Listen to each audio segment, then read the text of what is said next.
Merhaba arkadaşlar. İnsanın evrimleşmesi bakımından temel önemde olduğundan söz ettiğimiz insan toplumsallaşmasının ayrıntılarına gireceğiz bu videoda. Bu konuda ilk olarak ele alacağımız konu insan bebeklerinin doğumu. Tam tarihini bilmiyorum fakat ilk evcil köpeğimizin doğum yapacağı zaman çok şaşırmıştım. Bahçemizde baktığımız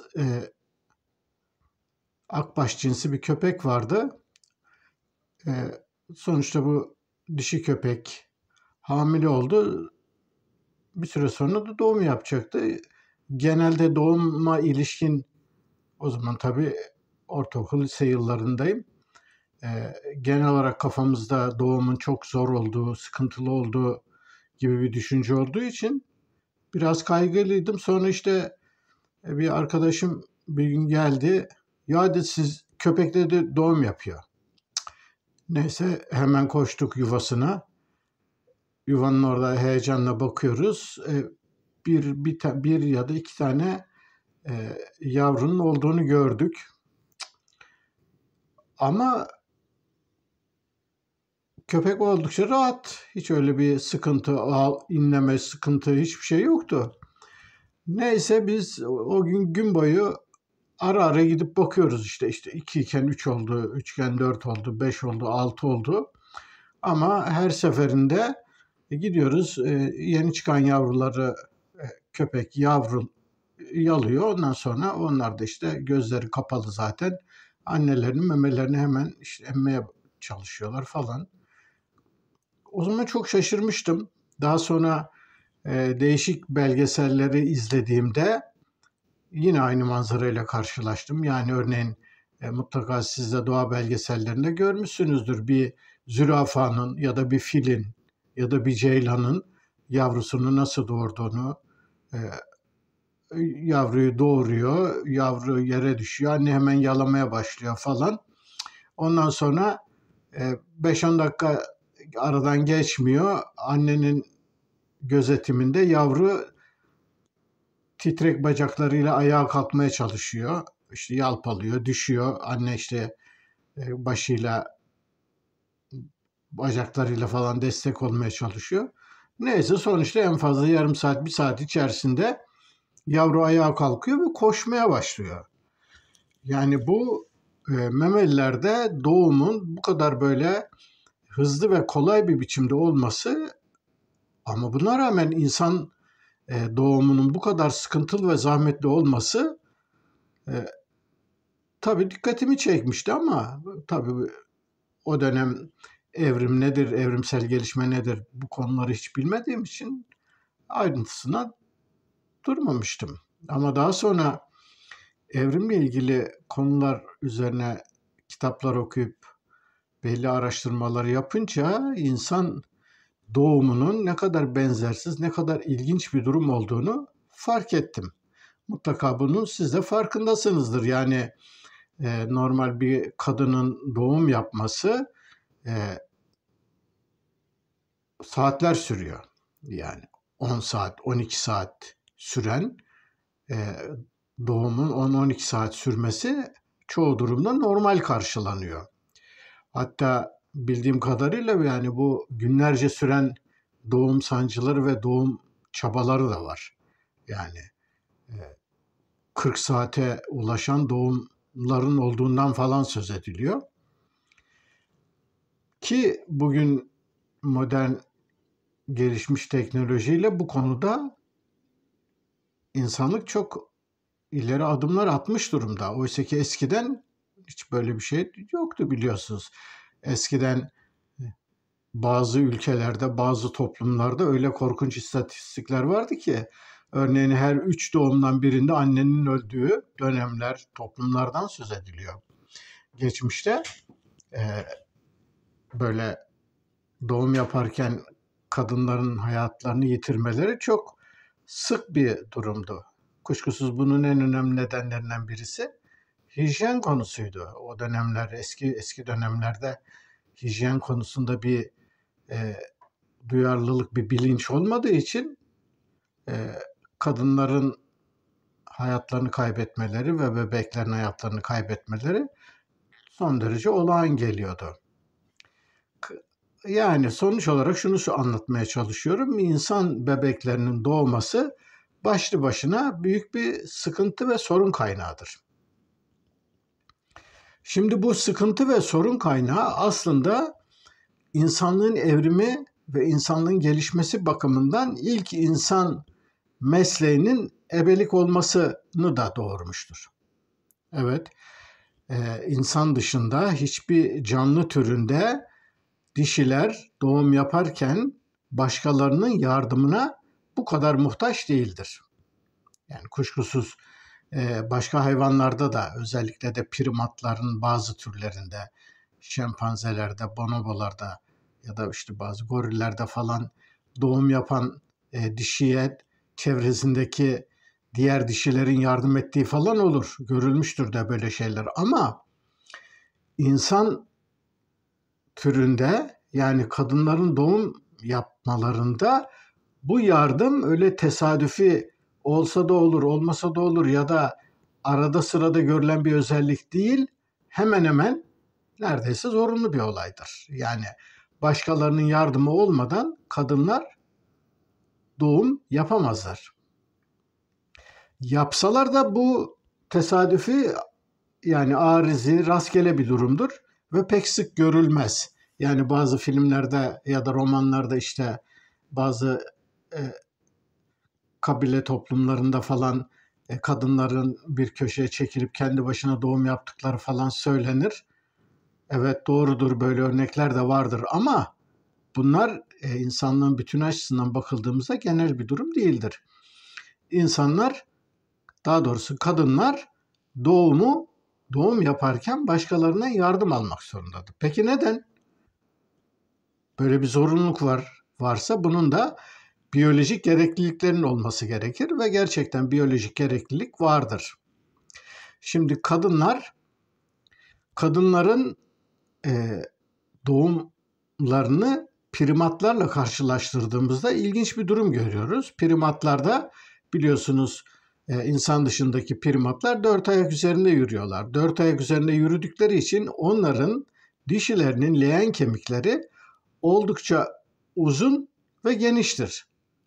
Böyle olduğu için de onların doğum kanalı oldukça geniştir.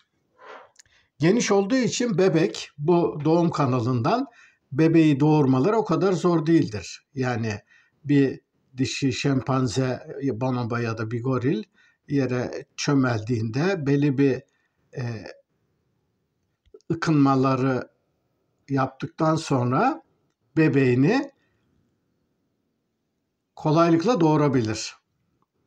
Hatta bebek çıkmakta zorlanıyorsa uzanarak, ki primatların biliyorsunuz ağaçlarda yaşadıkları ve sarktıkları için kolları bacaklarına göre oldukça uzundur. Kollarını, ellerini uzatarak bebeğin rahimden çıkmasını anne kolaylık yardımcı olabilir, çıkartır ve onu kucağına alarak doğumu sonlandırabilir. Ama insanlar, yani kadınlar bunu yapamaz. Kadınlar bunu neden yapamaz? Çünkü kadınların doğum kanalı son derece dardır. Yani bebeğin kafasına, beynine, kafatasının büyüklüğüne oranla bakıldığında kadınların doğum kanalı oldukça dardır. Peki neden dardır? Bunun dar olmasının nedeni de insanın ayağa kalkmış olmasıdır. İnsan ayağa kalktığı için doğum kanalının ortasında bulunduğu leğen kemiği, yani pelvis kemiği insanlarda giderek kalınlaşmış ve güçlenmiştir. Şimdi bu kalınlaşma ve güçlenme zorunluydu. Çünkü daha önce dik yürüme ile ilgili bölümü anlatırken de söz etmiştim. Bütün vücudun bütün yükü 2 ayak üzerine bindiği için bu sefer ne oluyor? Pelvis kemiğinin sertleşmesi, kalınlaşması ve dirençli bir hale gelmesi gerekiyor. Pelvis kemiği kuşkusuz bu duruma uyarlanma için pelvis kemiğinde bu güçlenme, kalınlaşma ve direnç kazanma durumu söz konusu. Bu da ister istemez kadının doğum kanalının darlaşmasına yol açıyor. İkinci bir sıkıntı, buna bağlı olarak ikinci bir sıkıntı, insan türünün evriminde zaman içerisinde çok uzun süreler alsa da beynin ve dolayısıyla da kafatasının büyüdüğünden söz etmiştik. Dolayısıyla doğduğu zaman insan bebeklerinin kafatasları, dolayısıyla beyinleri primatların yavrularına oranla daha büyük. Şimdi burada ikili bir sıkıntı var. Bir yandan kadının doğum kanalı küçülmüş, bir yandan bebeğin kafası büyümüş. Peki bu durumda doğum nasıl olabilecek? Bu durumda doğum olabilmesi için insanların, yani esas olarak dişilerin, yani kadınların ve bebeklerin bir dizi adaptasyondan geçmeleriydi. Şimdi bu adaptasyonlardan birincisi bebeklerin kafa kemiklerinin aslında doğumdan önce birbirine kaynaşmamasıdır. Mutlaka duymuşsunuzdur. Bebekler doğarken harcanan çabaya bağlı olarak kafaları örneğin zaman zaman yamulur, yapılır. Hatta doğumu çok zor olan kadınlarda bebeğin çıkması için sifon gibi, vantuz gibi şeyler kullanılır. Ya bununla örneğin bebeği annenin rahminden çekip alınır ve bu şekilde doğum yapıldığında çocuğun, yani doğan bebeğin kafası örneğin bir kavun gibi upuzun olabilir. Ya da zorlamaya bağlı olarak kafa deforme olabilir. Fakat bu kalıcı değildir. Neden değildir? Çünkü insan bebeklerinin kafa taslarında bulunan 6 tane önemli kemik vardır. Fakat bu kemiklerin birbirlerine bağlanmaları ve kemikleşmeleri doğumdan sonra gerçekleşir. Zaten bu şekliyle bebeklerin kafalarına bıngıldak denir ve bıngıldak aslında yumuşak, böyle elastiki bir yapıdadır. Dolayısıyla doğum sırasında bebeğin kafasının bu biçimde olması doğumu kolaylaştıran bir etkendir. Demek ki kadınların doğum yapabilmeleri için bebek cephesinde böylesi bir evrimsel uyarlanmadan geçmişiz. Bu işin bir yanı. İkinci yanı, bebeğin doğum kanalından buna rağmen çıkması zordur. Neden zordur? Onun da en temel nedeni şudur. İnsan ayağa kalkmış olduğu için pelvis kemikleri yan tarafa doğru eklemlerin, bacak eklemlerinin, yani kalçaya bağlanan bacak kemiklerinin bağlandığı eklemlerin geçtikleri yerlerin güçlenmesi gerekiyordu. Ve bu güçlenmeye bağlı olarak da kadınların kalçaları genişlemiş, fakat ayakta durmak zorunda oldukları için de ön tarafa doğru pelvis kemiği hafifçe eğimlenerek denge oluşturmaya çalışmıştı. Peki bu ne anlama geliyor? Bu da şu anlama geliyor. Şimdi primatlarda olsun, yani şempanzelerde, gorillerde, maymunlarda olsun, insanlarda olsun, bebeğin, yani anne karnındaki yavrunun duruş pozisyonunu mutlaka hepiniz biliyorsunuzdur. Yani bebek başı yukarı doğru anneye bakar biçimde durur. Fakat bebek dik durumdadır. Yani annenin karnına göre bebeğin duruşu öyledir. Doğum başladığı zaman çocuk bir dönüş yaparak doğum kanalına önce kafası girer. Ki bazı olaylarda örneğin bu gerçekleşmez. bebeğin ters geldiği de olur. Tabii bunlar istisnai durumlardır ve o zaman bir sürü sıkıntı yaşanır. Çoğu anne ya da bebek ölümlerinin nedeni aslında budur. Neyse, bu işin ayrıntıları bizi pek ilgilendirmiyor. Şimdi bebek doğum başladığı zaman bebek başını annesinin doğum kanalından geçirmesi gerekir. Biraz önce söylediğim gibi bebeğin kafa kemikleri tam iyice kemikleşmediği, sağlam olmadığı ve bıngıldak durumunda olduğu için bebek zorlanarak da olsa kafasını sokar. Fakat annenin doğum kanalı dar olduğu için bebeğin kafasıyla birlikte omzu da otomatikman o doğum kanalının içine girmez. Peki ne yapar bu durumda bebek? Bu durumda bebek ister istemez oradan geçebilmesi için önce bir omzunu ileri uzatır. Bu sol omuz olur genellikle. Sol omzunu uzatır. Omuzu geçtikten sonra bebek doğum kanalında ilerlemeye başlar. Fakat bu sırada bebeğin pozisyonu yani iyice dönmeye başlar. Döndükten sonra omuzun birisi geçtikten sonra öteki omuzu da geçirmesi gerekir. Doğum kanalında bu şekilde bebek ilerler. Fakat bu ilerleme doğum kanalı böyle hafif helezoni yani salya böyle hafif değirmi biçimde olduğu için bebek ister istemez doğum kanalında yol alırken dönmeye başlar. Ve en sonunda diğer omuzda geçtikten sonra bebek annenin rahminden çıkarken bebeğin yüzü artık anneye bakmaz. Karşıya bakar. Doğumların yaklaşık %5 kadar bir kısmının bebeğin yüzü anneye dönükken gerçekleştiği söyleniyor. Ama ezici bir çoğunluk bebeğin yüzü karşı tarafa bakar. Yani doğum yapan kadın doğmakta olan bebeğinin ensesini görebilir. Şimdi burada ikinci bir handikap var. Birincisi, kadınların kolları maymunlarınki kadar uzun değildir. Dolayısıyla anne bebeğin çekip dışarıya çıkaramaz.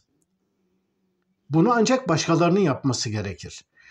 İşte bu başkaları da bizim ebe dediğimiz insanlardır. Kuşkusuz bunlar kadınlardan oluşur ve genellikle de bu konuda deneyimlidirler. Ve insanlığın ilk meslek sahipleri de işte bu ebelerdir. Yani ebeler doğumu yapar. Ebeler olmadan kadınların doğum yapması neredeyse olanaksızdır.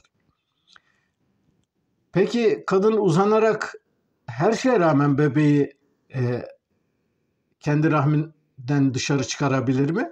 Çıkaramaz. Bunun nedeni de kadının pelvis kemiğinin ayağa kalkmış olmasından dolayı öne doğru basık olmasıdır. Şimdi öne doğru basık olduğu için bebeğin başı ön tarafa doğru çevrili ve öne doğru çıkıyor. Şimdi bu noktada kadın bebeği dışarı çekmeye çalışsa kendi başına hem zorlanacak hem de bebeğin boynunu kırma riski çok büyük. Yani kısacası doğum sırasında kadınlar kendi bebeklerini rahimlerinden çıkarmak için bebeğin çıkışına yardımcı olamaz. Bunu ancak ebelerin yapması gerekir. Şimdi ebeler yaptığı için de insan topluluklarında ilk meslek sahipleri, ilk profesyonel toplumsal iş bölümü içerisindeki ilk mesleklerden birisi de ebeliktir. Diyeceksiniz ki ya ondan önce avcılık vardı falan ama avcılık aslında hiç de o kadar özel bir durum değil. Çünkü avcı olmadan önce insanın ataları hep birlikte zaten dağda bayırda gezerek yiyecek arıyorlar, bulduklarını buluyorlar ve ilk insanlar daha önce de sözünü etmiştim, bildiğimiz anlamda avcılık falan yapmıyorlar. Çoğunlukla büyük yırtıcılarından kalan bir takım yiyecek artıklarını, leşleri, onların kemiklerini kırarak onları değerlendirmeye çalışıyorlar. Ama bu doğum hikayesi insanlar ayağa kalktıktan sonra başlayan zorunlu bir uygulama. Şimdi işte insan toplumsallığının uç verdiği noktalardan birisi bu. Birisi bu. Yani daha insan yavruları daha doğarken toplumsal bir işbirliğiyle doğmak zorundalar. Bu toplumsallık, bu toplumsal işbirliği doğuracak kadına yardım etme içgüdüsü ve buna bağlı olarak bir takım uyarlanmış davranışlar olmadan doğumlar gerçekleşemiyor. Dolayısıyla insan toplumsallığının çıkış noktasının kadınların doğum yapmasındaki bu özgünlük olduğunu söylemek zorundayız. Bu meselenin bir yanı. İkinci bir yan, gerek evcil hayvanları olanlar, gerek kırsal alanda yaşayıp değişik evcil hayvanların doğumuna tanıklık etmiş arkadaşlar çok iyi bileceklerdir. Hayvanlar doğduktan çok kısa bir süre sonra hızlı bir gelişme süreciyle kolayca ayaklanırlar. Örneğin diyelim kedilerde, köpeklerde bu gözlerin açılması için bir 5-10 günlük bir süre vardır. Yaklaşık bir hafta 10 gün içerisinde gözler açılır. O sürede kedilerde örneğin yaklaşık 1,5-2 ay anne kedi yavrularını sürekli emzirir. Hiç dışarı çıkarmaz. Çok güvenilir bir yerlerde doğurur ve oralarda gizlemeye çalışır. Kimseyle temas kurdurtmaz. Ama diyelim 2-3 ay olduktan sonra hemen yavrularını dışarı çıkartır. Daha geniş bir yere taşır. Orada onlara bir takım şeyleri öğretmeye başlar. Nasıl avlanacağını, nelerden kaçınacağını, şudur budur. Ama söz konusu olan insan yavruları olunca bildiğiniz gibi insan yavruları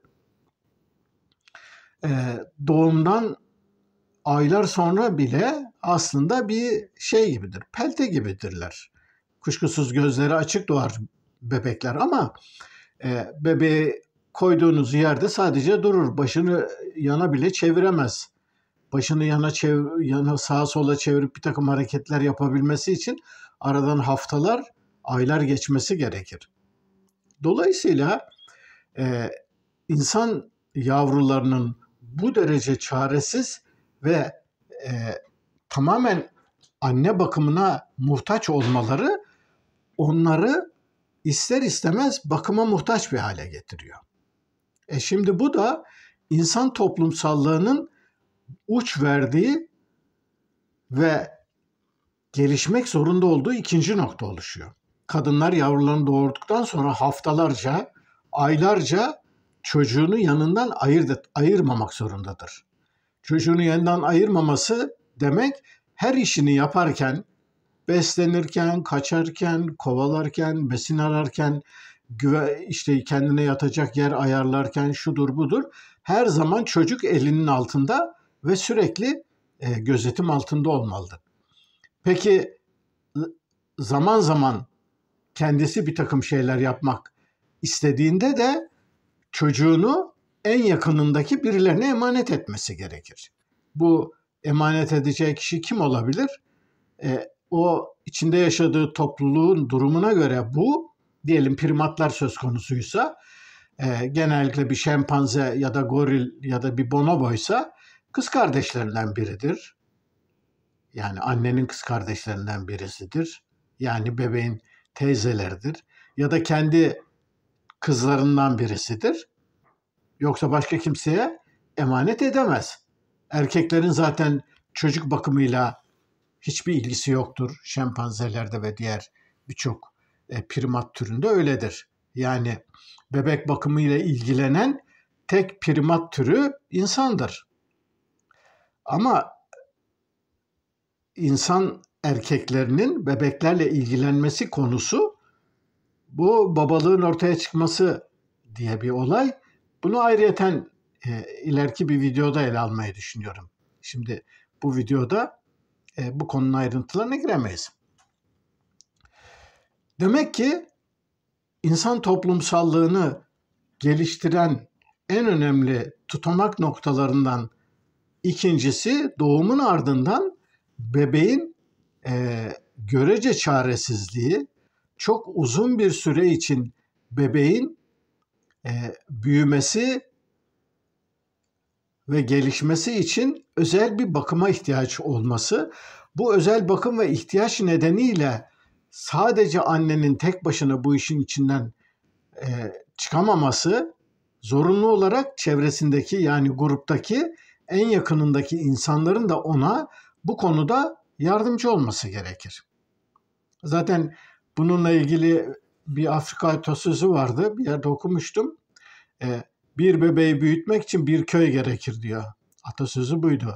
Yani bu bebek büyütmenin nasıl bir toplumsal iş olduğunu, ne kadar çok insanın seferber edilmesi gerektiğini vurgulayan bir söz.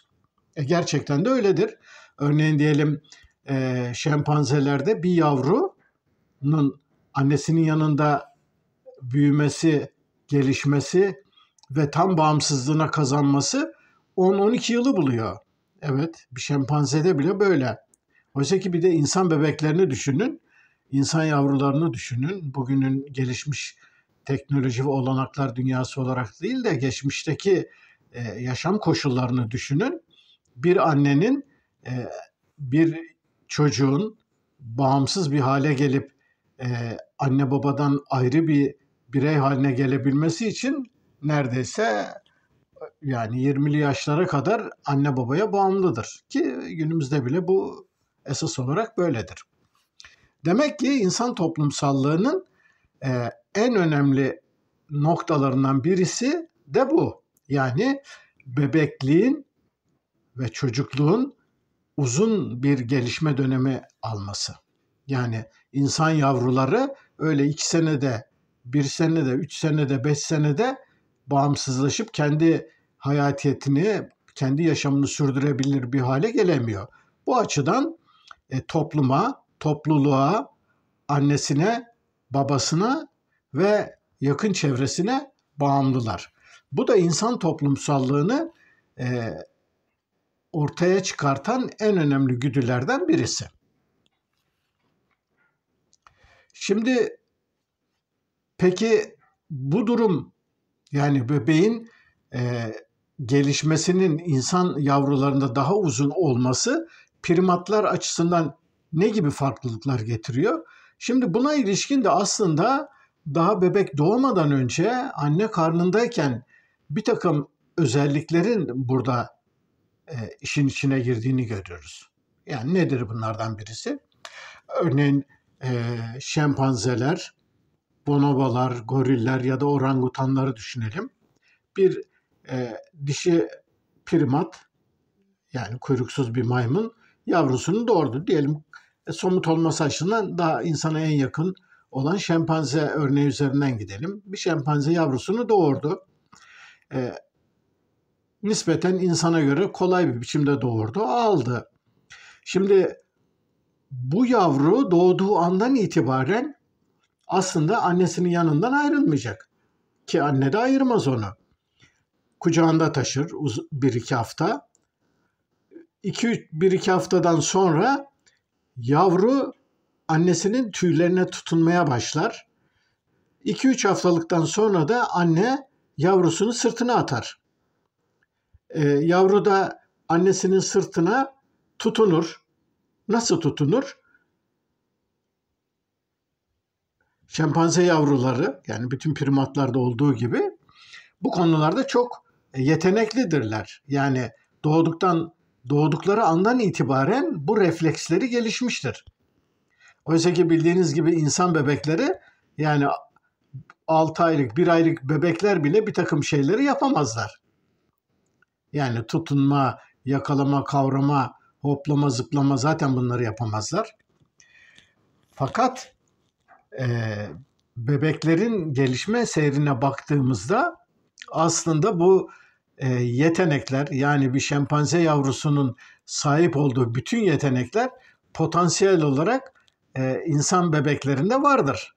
Nasıl vardır ve bunu nereden biliyoruz?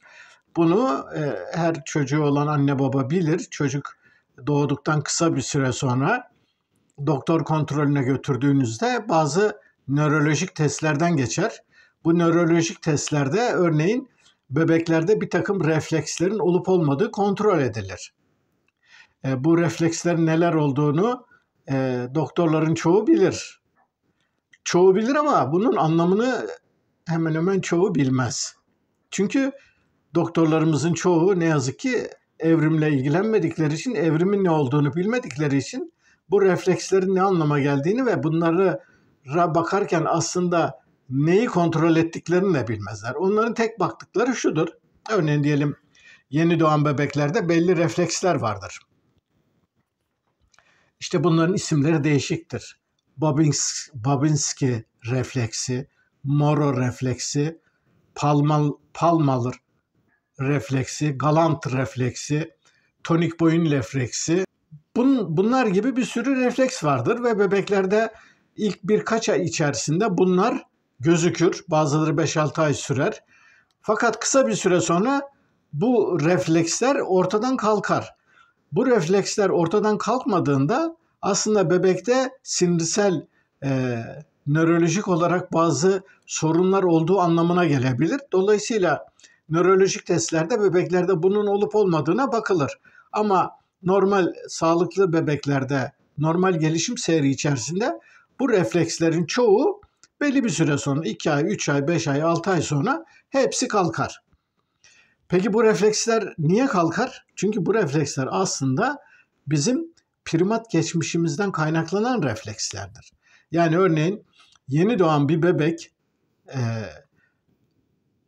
kavrama refleksi vardır. Yeni doğan bir bebeğin avucunun içine elinizi, parmağınızı yaptığınızda, uzattığınızda bebek bunu sıkıca kavrar. Bebek bunu bilinçli biçimde yapmaz. Yani elindeki bir takım hassas sinirler buç içine bastırmasını otomatikman omuriliğe bildirir. Omurilikteki hazır refleks devreye girer ve bebek sıkıca kavrar. Örneğin bazı bebekler, yani diyelim 1-2 haftalık bebeği bir barfikse tutturduğunuz zaman bebek öyle sıkı tutar ki havada asılı kalır. Yani onu tutar. Hiçbir sıkıntı yok. Çünkü bunlar aslında primatlarda olan ve gelişmiş reflekslerdir. Yani diyelim bebek Moro refleksinde bir takım sıçramalar sanki düşüyormuş ve kendi dengesini bulmaya çalışıyormuş gibi hareketler yapar. Bunlar da gene ağaçların üzerinde annesinin sırtında yaşayan şempanze yavrularının çok ihtiyacı olan yakalama, tutunma ve dengeyi sağlama refleksleridir. Ya da örneğin Babinski refleksi dediğimiz refleks,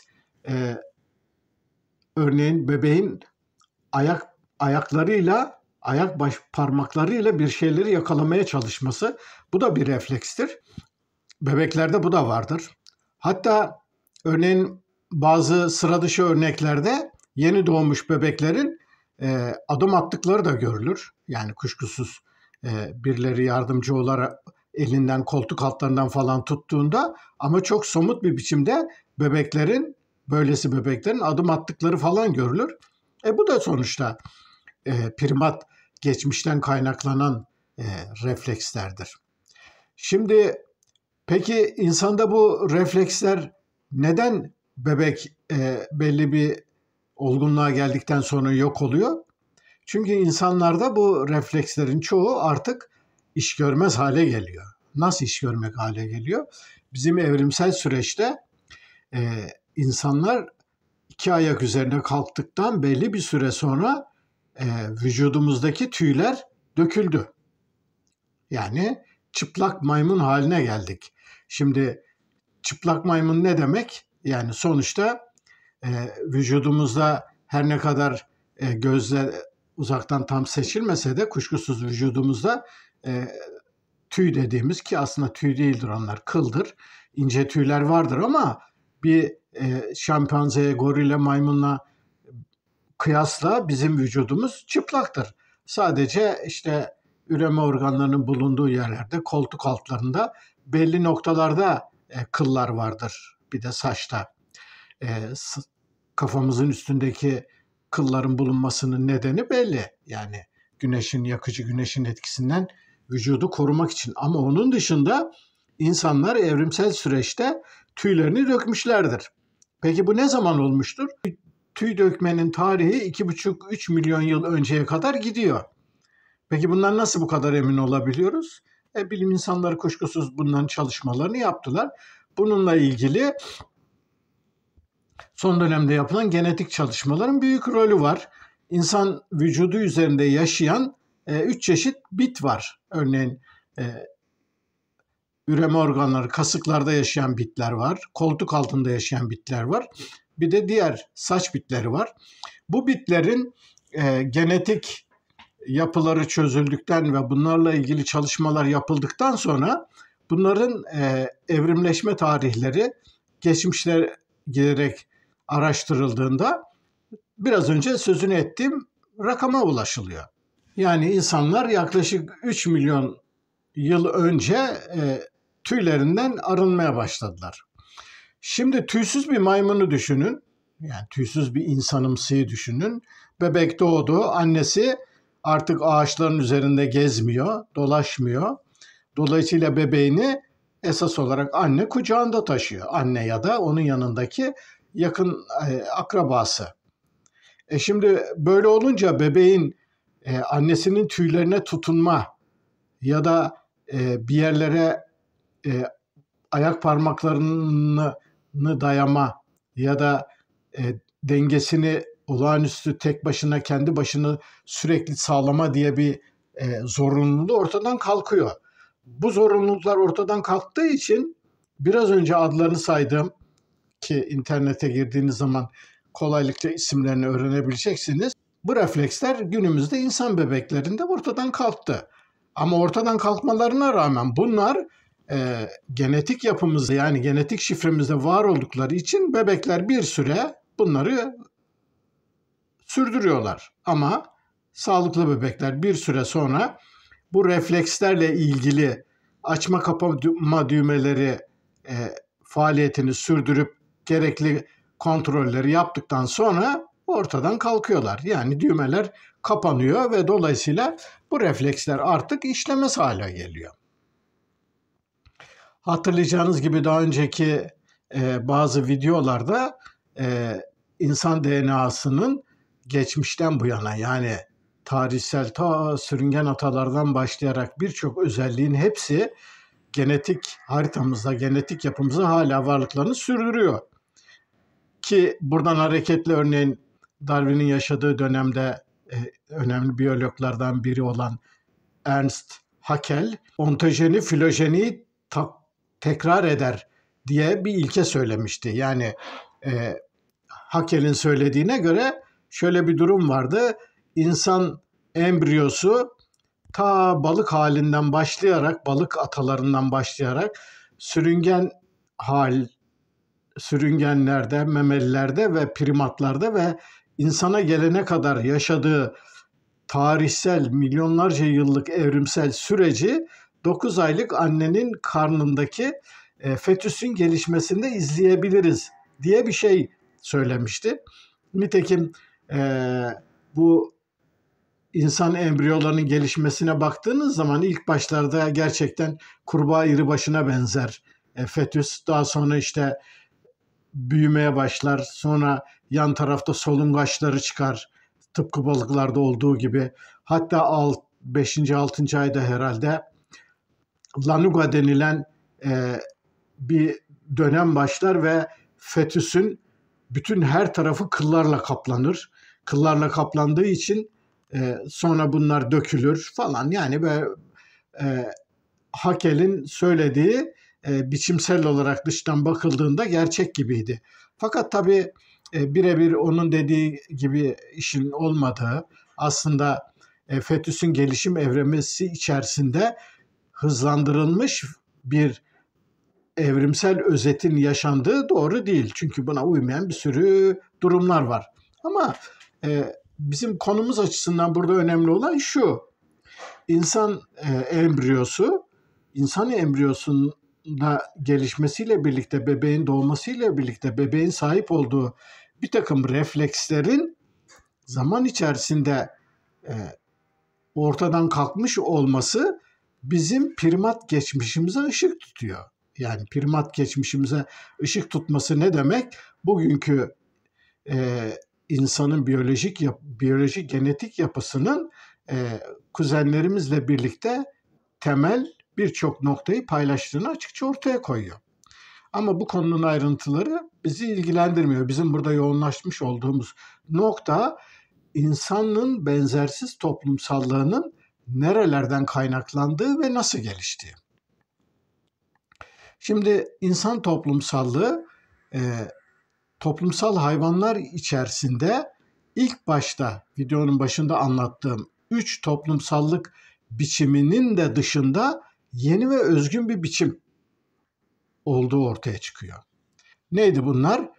Birincisi toplumsal böceklerde gördüğümüz tümleşik toplumsallık. Yani belli birey gruplarının organik yapının bütününde belli roller üstlendikleri ve bu rolü içgüdüsel bir biçimde şaşılası bir dakiklikle ve kesinlikle sürdürdükleri böceklerde en çok gördüğümüz toplumsallaşma biçimi. Bu birinci toplumsallaşma biçimiydi. İkinci toplumsallaşma biçimi yığma toplumsallaşma biçimi olarak benim adlandırdığım, özellikle belli balık ve kuş türlerinde en çarpıcı örneklerini gördüğümüz binlerce, yüz binlerce hatta bazen milyonlarca bireyin hep birlikte büyük bir organik bütün oluşturarak yaşamlarını sürdürmeye çalışmaları, bu şekliyle avcılardan kurtulmaya ve yaşamlarını sürdürmeye çalıştıkları bir toplumsallık biçimiydi. Bu da ikinci toplumsallaşma biçimi. Üçüncü toplumsallaşma biçimi ise benim melez toplumsallaşma biçimi olarak adlandırdığım, özellikle de değişik memeli türlerinde gördüğümüz toplumsallaşma biçimiydi. Bu toplumsallaşma biçimi birçok örnekte ağırlıklı olarak dişiler çevresinde gelişiyor. Fakat dişiler çevresinde gelişen bu toplumsallaşma bazı türlerde erkeklerin başat rol oynadığı, örneğin diyelim kurtlarda, aslanlarda alfa erkekler ve onların en yakın destekçileri birlikte topluluğu yönetiyorlar ve baskın özellik bunlarda oluyor. Primatlar içerisinde de bunun en iyi örnekleri goriller ve şempanzeler. Ama tabii bütün memelilerde görülen toplumsallaşma biçimi bunlarla sınırlı değil. Örneğin diyelim birçok türde, memeli türünde toplumsallık hemen hemen hiç yok. Örneğin işte jaguarlar, pumalar, bir takım ayılar, bunlar da örneğin sadece dişi bireyler kendi yavrularına bakıyorlar. Belli bir süreye kadar yavrular yetiştikten sonra da onlardan ayrılıyorlar. Ama bonobolarda farklı ya da örneğin sırtlanlarda da farklı. Sırtlanlarda ve bonobolarda ve fillerde örneğin toplumsallık esas olarak dişilerin çevresinde sürüyor ve erkeklerle ilişkiler ona göre belli oluyor ama sürünün toplumsallığında erkeklerin bir başatlığı ya da etkisi yok. Bunlar esas olarak dişi soylu, dişilerin sürdürdükleri toplumsallık oluyor. Şimdi bu örneklerden geldiğimizde insan toplumsallığını bunların içerisinde hangisine oturtacağız? Şimdi insanlarda erkeklerin başat rolde bulundukları bir alfa erkek ve ona bağlı olarak diğer bireylerin yer aldıkları bir toplumsal örgütlenme yok. Bir gorillerde, bir şempanzelerde görülen türden bir özelleşme yok. Peki bunun olmadığını nereden biliyoruz? Çünkü gorillerde, şempanzelerde ve bir takım başka memelilerde erkeklerin egemen olduğu toplumsal biçimlerde erkeklerle dişiler arasında hem pençeler, dişler ve güçler bakımından çok belirgin farklar vardır. Örneğin diyelim erkek goriller dişi gorillerin neredeyse 2 katıdır.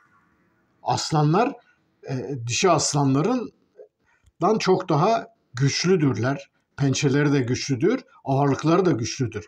Buna aslında dimorfizm diyoruz. Yani iki biçimcilik. Bir tarafta güçlü erkekler, bir tarafta görece zayıf dişiler. İnsanlarda bu yok. İnsanlarda bunun olmaması aslında insanların toplumsallığının özgünlüklerinden birisi. Yani bu oldukça önemli bir farklılık. İkincisi, insan toplumlarında aslında diğer memelilerde ve primatlarda hiç görülmedik bir biçimde babanın, yani erkeklerin rolü ve baba tarafından gelen akrabaların rolü de son derece önemli. Peki bunun altında ne yatıyor? Bunun altında da esas olarak tek eş yatıyor. Yani insanlar evrimleşmenin başlangıcından itibaren tek geliştirmek durumundalardı. Yani insan toplumsallığının en önemli çıkış noktalarından ve ayırt edici özelliklerinden birisi de bu tek eşliğin insanın evriminde ortaya çıkmış olması. Dolayısıyla bundan sonraki videoda ele alacağım konu esas olarak bu tek eşli evlilik ve tek eşli evlilik temelinde insan toplumsallığının nasıl geliştiğini ortaya koymaya çalışacağız. Çünkü tek eşli evlilik ve buna bağlı olarak insan türünde babaların çocuk yetiştirilmesinde kazandıkları özel önem ve bunun anlamını iyi kavramadığımız zaman insan toplumsallığını tam olarak anlayamayacağız. Dolayısıyla insan toplumsallığının diğer canlı türlerinin hiçbirisinde olmayan özgünlük ve ayırt edici özelliklerinin çıkış noktalarından birisi bu tek eşli evliliğin insanın evriminin başlangıç döneminde ortaya çıkmış olmasıdır. Bunun da kuşkusuz biyolojik genetik belli mekanizmaları, zorunlulukları ve bunlardan kaynaklanan uyarlanmalar var. Yani tek eşli evliliği olanaklı kılan değişik adaptasyonları, yani uyarlanmaların hangi koşullarda ve neden ortaya çıktıklarını ortaya koymadan insanın toplumsallığını anlamak yolunda pek bir aşama kaydedemeyiz. Bu videonun da sonuna gelmiş durumdayım. Beni dinlediğiniz için teşekkür ederim. Bir sonraki videoda buluşmak üzere. Hoşça kalın.